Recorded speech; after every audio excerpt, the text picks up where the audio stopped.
दोस्तों क्या अभी सामिन एनर्जी इंडिया का ही शेयर होल्डर हो तो 3273 रुपीज़ का भाव दिख रहा है। आज के दिन में ऑलमोस्ट 85% का ही 85 का ही रिटर्न जो है नेगेटिव में है, जो 2.5% का नेगेटिव साइन रिप्रेजेंट कर रहा है। पिछले 6 महीने में अच्छा रिटर्न जनरेट किया था, ठीक है, बट देखा जाए तो ओवरऑल अभी भी अपने पीक से देखा जाए तो 9% का ही नेगेटिव साइन दिखने को मिल रहा है। इसका यहाँ पर देख सकते हो कि कैसा रिटर्न है, ठीक है। तो यहाँ पर देखा जाए ना दोस्तों तो ऑलमोस्ट 23% का ही रिटर्न है दोस्तों सामिन एनर्जी का स्टॉक्स में।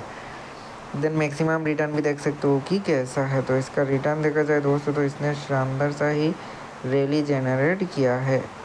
तो दोस्त क्या आप भी सामिन का ही शेयर होल्डर हो या फिर कोई अनदर स्टॉक्स का कमेंट करना ज़रूर दोस्त। और ये वीडियो सिर्फ एक इन्फॉर्मेशनल पर्पज़ के लिए है, कोई भी इन्वेस्टमेंट एडवाइस नहीं है। तो फिलहाल आज के लिए इतना ही।